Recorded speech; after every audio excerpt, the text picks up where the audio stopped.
Ah ouais, tu te souviens là, quand on a fait la transat avec GG là, qu'il a tout rendu là, par-dessus bord. Ah, c'était l'éclate. Ah, vous êtes là? Allez, un peu de sérieux. Et salut les moussaillons! Bienvenue sur Pirate Custom Guitar, sur la chaîne où on transforme vos guitares en engins de rock'n'roll. Alors avant de commencer cette vidéo, je tenais à vraiment vous remercier pour tous les messages de soutien que j'ai pu avoir suite à la dernière vidéo sur les 10K. C'est carrément incroyable.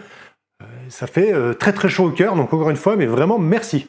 Merci aussi à tous ceux qui m'ont filé des idées de vidéos, parce que là, j'ai du pain sur la planche, mais je pense que je vais pouvoir sortir 2-3 trucs un peu sympas. Bon, revenons à nos moutons. La petite vidéo du jour va vous présenter l'aboutissement enfin d'un projet qui me tient particulièrement à cœur et que j'ai lancé il y a déjà bien 7-8 mois. Et si vous me suivez, j'avais déjà commencé un petit peu à vous en parler sur la dernière vidéo, mais voilà, c'est official, je viens de sortir la boutique du pirate. Alors c'est né de l'idée de pouvoir permettre à tous les petits moussaillons qui le souhaitent de pouvoir s'équiper avec de l'outillage de qualité pour pouvoir bien régler leurs engins de rock'n'roll. Parce que j'ai souvent eu dans les commentaires des demandes de ce genre oui, où est-ce que tu as trouvé ce truc que tu utilises dans telle vidéo c'est quoi ce produit de nettoyage que tu mets à 5 minutes 30 là Et je me suis dit, ça serait quand même un gros kiff de sortir ma gamme d'outils. En plus de la satisfaction personnelle, parce que c'est pas tous les jours qu'on monte ce genre de projet, si ça permet de vous mettre à disposition des beaux outils de qualité, parce que oui, des outils pas chers, ça existe. Des cochonneries pas précises, des machins qui se tordent, mais vous ne ferez jamais de bons réglages ou de bonnes optimisations de vos guitares avec du matériel de mauvaise qualité. Acheter un outil de qualité va vous faciliter la vie. Alors j'entends déjà certains qui disent « Ouais, mais c'est un budget Et moi je vous réponds « Oui, mais vous n'achèterez qu'une fois. Après c'est parti pour la vie. Et en plus de ça, vous ferez une bonne action, parce que ça ira directement dans la poche de votre serviteur petit artisan. Enfin, il y a une bonne partie qui va partir sous forme de taxe quand même, hein, mais ça c'est un autre débat. Plutôt que ça parte dans la poche d'une grande firme américaine ou chinoise qui en a rien à faire de vous et qui va vous vendre en même temps des brosses à dents électriques, une trottinette et un slip.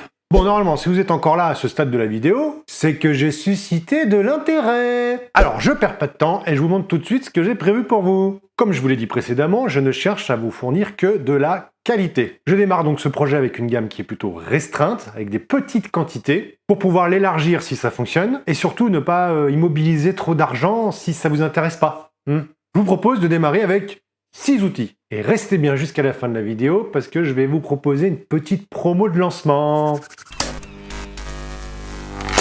Le premier outil que je vous propose, c'est une belle règle crantée pour le réglage des manches de guitare. Je l'ai designé moi-même, avec mes petites mains, en faisant des petits dessins sur papier. Et l'idée, c'est que je voulais sortir de ce qu'on trouve un petit peu partout là. J'ai donc voulu qu'elle soit noire, parce que je trouve ça joli, avec des encoches carrées d'un côté, pour les diapasons courts format Gibson, et des encoches rondes de l'autre côté, pour les diapasons longs format Fender. Comme ça, déjà, ça permet tout de suite de la prendre dans le bon sens. Moi, j'étais tout le temps en train de retourner ma règle pour trouver le bon diapason. Avec ça, vous couvrez déjà quasiment la totalité des diapasons des guitares que vous allez avoir à la maison. Alors si ça fonctionne, j'ai pour projet de sortir d'autres diapasons, notamment des règles pour les basses, qui courent pas les rues. Tiens, bah d'ailleurs, dites-moi dans les commentaires si ça vous intéresserait justement, du diapason basse. Je voulais ça dans de l'inox, et je voulais une épaisseur de 4 mm. Je trouvais que c'était la bonne épaisseur. En dessous, ça me paraît un peu fin, au-dessus, c'est un peu trop, mais 4 mm, c'est bien, ça fait un objet qui est assez costaud, assez lourd en main, c'est un bel outil, c'est agréable. Donc, après avoir fait mes premiers crowbars à la main, j'ai commencé à contacter des industriels, en local. Eh ben, je peux vous dire, je les intéressais, mais pas vraiment. Donc j'ai continué mes recherches, j'ai activé un peu mon réseau, j'ai fait beaucoup de coups de téléphone, comme ça, au culot, et j'ai fini par trouver une société avec qui le feeling est plutôt super bien passé. C'est donc de la découpe laser. Mais il leur fallait des dessins au format AutoCAD. Auto quoi? Aucune idée. Alors du coup, j'ai demandé de l'aide à la communauté, et je tiens particulièrement à remercier Stéphane et Gérald, ils se reconnaîtront, qui m'ont filé un sacré coup de main en me réalisant les dessins en auto-truc là. Et là, c'était parti. Fabrication, puis livraison directe chez le peintre. Vous vous souvenez, c'est celui qui a fait la guitare de Viking dans cette vidéo là. Là, je lui demande une peinture noire, mais un truc costaud là, un truc qui dure dans le temps. Il me répond, Cerakote. Quoi? Cerakote? Alors pour ceux qui ne connaissent pas, j'en faisais partie, cette peinture, il l'utilise pour les mettre sur les pots d'échappement quand il pimpe des motos, là, des Harley ou des motos de biker, là, quand il décide de peindre les pots d'échappement en noir, il met cette peinture-là. Et cette peinture-là, à la base, c'était fait pour peindre les armes à feu, les fusils, etc., etc. Donc, dans ma tête, moto custom plus flingue, si ça c'est pas rock'n'roll, et pour le gravage du logo, eh ben c'est Bibi avec sa graveuse. Et oui, chaque règle que vous allez commander sera forcément passée entre mes mains. On est sur de l'artisanat, les gars, hein, je vous le rappelle. Et vous voulez voir à quoi elle ressemble, cette règle? Je vous propose une petite vidéo de description, que d'ailleurs je vais mettre sur le site. Alors voilà la fameuse règle. Donc mon design 100% original. La partie fabrication sablage, la peinture, fameux Cerakote, et voilà à quoi elle ressemble. Donc épaisseur 4 mm, comme je vous le disais, une partie pour les diapasons courts, une partie pour les diapasons longs, facilement repérables, en coche carrée et en coche ronde.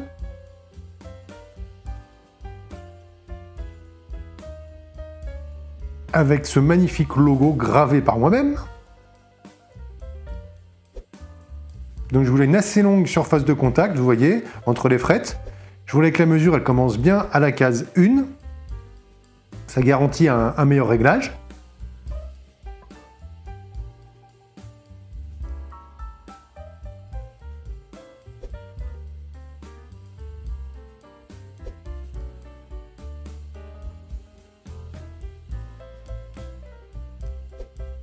Ah, je suis pas peu fier, hein.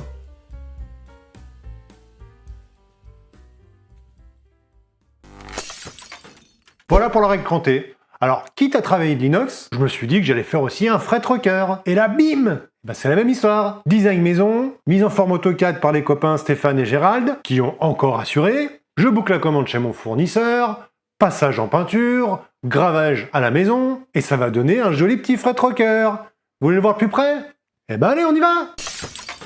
Et voilà mon petit fret rocker. Donc pareil, toujours du design. C'est fait maison.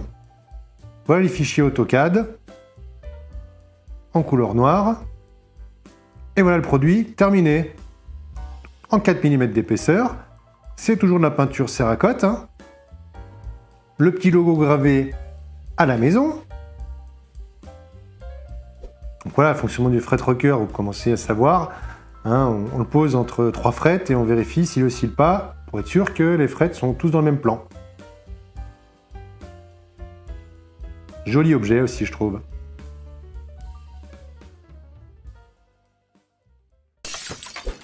Et pour pouvoir faire de bons réglages, il va falloir être à l'aise et avoir une bonne surface de travail. Un endroit où on peut déposer son instrument en toute sécurité, un truc qui prend pas trop de place, facile à ranger, facile à sortir, il faut aussi que ce soit facile à entretenir, et si en plus il est beau, et là je dois particulièrement remercier Matt qui se reconnaîtra pour sa précieuse aide. Je parle bien entendu d'un tapis de travail, et voilà à quoi il ressemble. Alors, comme je vous le disais, un joli tapis qui va faire 900 par 400 mm. Hein. Format idéal pour pas poser une guitare. Regardez-moi ça. Hop, il se déplie tout de suite bien à plat. Le dessous est antidérapant. Ça fait environ 3 mm d'épaisseur. Et il y a une petite couture de finition qui fait tout le tour. Donc c'est un joli petit écrin pour recevoir votre instrument quand vous allez travailler dessus.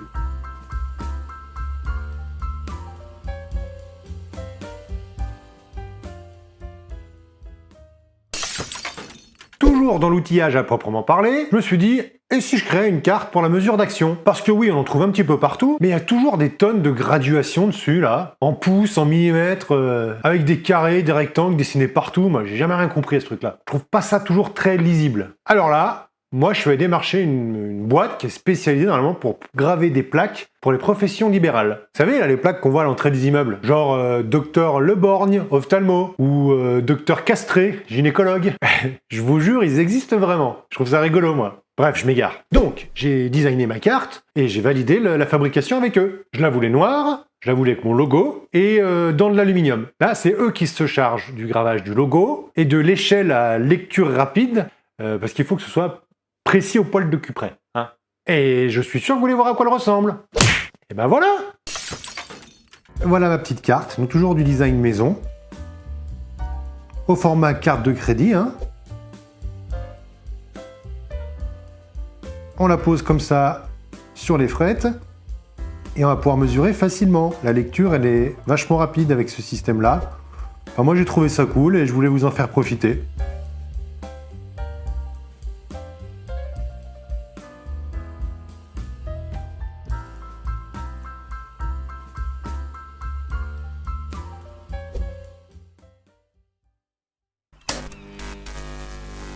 Bon, j'en ai fini avec l'outillage et maintenant j'ai 2 produits d'entretien à vous présenter. Le premier, c'est mon élixir de pirate.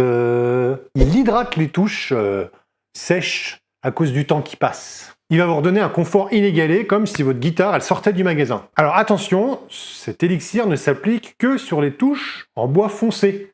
Hein? Pas d'érable, de l'ébène ou du palissandre. Alors pour la composition de ce produit, c'est ma recette secrète, à base de liqueur de poulpe et de résidus de fond de cale. Ah, je rigole, bien entendu, hein. Mais rassurez-vous, je l'utilise depuis un paquet de bouts de temps maintenant. Je l'applique à main nue, sans gants, et il n'y a absolument rien de chimique ou de polluant là-dedans. On peut même s'en servir de lubrifiant. Moi, je dis ça, je dis rien.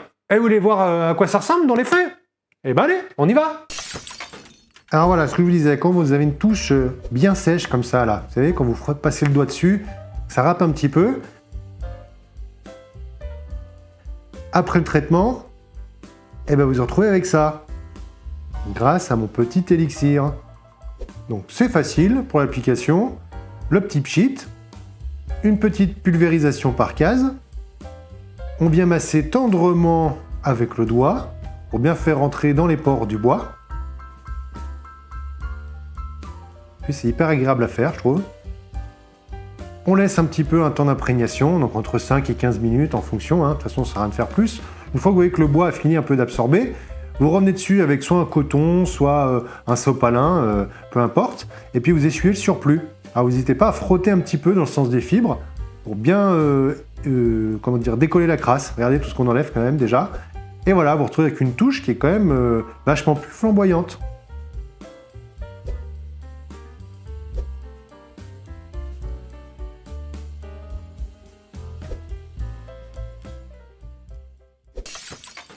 Et voici le dernier produit que je vous propose, et il est à utiliser en cas de force majeure. Quand devant vous, vous avez une guitare avec une touche ultra dégueu, bien chargée en crasse. Vous savez, la guitare qui n'a pas été touchée depuis des années et qui a traîné dans une cave, on dirait. Je vous propose mon décrasseur de touches. Alors c'est un petit baume qui lui aussi ne s'utilise que sur du bois foncé, hein, donc ébène, palissandre, avec un petit peu de paille de fer quadruple zéro, qui elle aussi est comprise dans mon petit kit. Vous voulez voir comment on s'en sert ?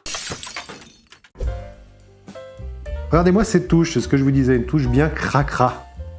Et voilà ce qu'on peut avoir en traitant. Donc, mon kit, c'est le fameux petit baume dont je vous parlais là, hein. Et le petit sachet que j'ai remanié depuis, maintenant c'est un sachet d'une plus grosse contenance, hein. Vous aurez un peu plus de paille de fer quand même, parce que je crois que là c'était un petit peu léger, vous n'avez pas grand chose quand même. Vous faites une petite boule comme ça, vous chargez avec le baume, et vous appliquez sur votre touche. Donc au début, vous déposez juste le produit, puis ensuite vous frottez si possible dans le sens des fibres, mais si vous frottez pas trop fort, on peut même aller contre la fibre, c'est pas trop grave.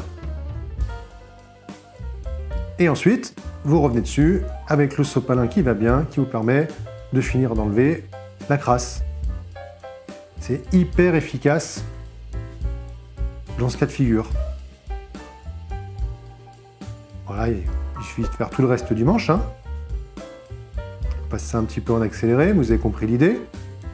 Vous revenez dessus, vous frottez pour enlever le baume. Regardez toute la crasse qui dégage. Et avant traitement et après traitement, quand même ultra efficace. Et en plus, ça permet de polish un petit peu les frettes, donc c'est pas plus mal, ça fait le taf 2 en 1. Et ben voilà les amis, moi je suis super fier de pouvoir vous proposer cette gamme de produits. Ça fait un petit moment que je me suis beaucoup investi dans ce projet, du coup j'ai pris un petit peu de retard à l'atelier, donc je tenais réellement à m'excuser auprès de mes gentils clients qui me font confiance, à qui je repousse un peu des délais, depuis un petit moment maintenant. Excusez-moi les gars. Pour être clair, j'ai en stock aujourd'hui sans règles, sans fret rocker, sans règles de mesure d'action, sans tapis, 25 élixirs et 20 décrasseurs de touches. Je fais pas du tout ça pour dire genre il y en aura pas pour tout le monde, mais comme je vous l'ai dit, je pouvais pas mettre trop d'argent pour avoir un stock pléthoresque sans être sûr que ça puisse vous intéresser. Et comme je vous l'ai annoncé en début de vidéo, j'ai décidé de faire des petites réducs pour lancer le bazar. Ah oui, et au fait, c'est moi aussi qui ai fait le site de A à Z, hein. Le design, les photos, les vidéos, tout le tralala, j'ai tout fait de A à Z. C'était un super projet complet. D'ailleurs, j'apprécierais que vous me fassiez un retour sur cette vidéo dans les commentaires, si vous vous baladez sur le site, pour me dire un petit peu ce que vous en pensez, si j'ai des choses à améliorer ou pas. Allez, je compte sur vous, même si vous achetez rien, hein. Donc l'adresse de mon site, fastoche, www.piratecustomguitar.com. Je vous laisse là-dessus, je vous embrasse fort, mon petit moussaillon, et je vous dis à très bientôt.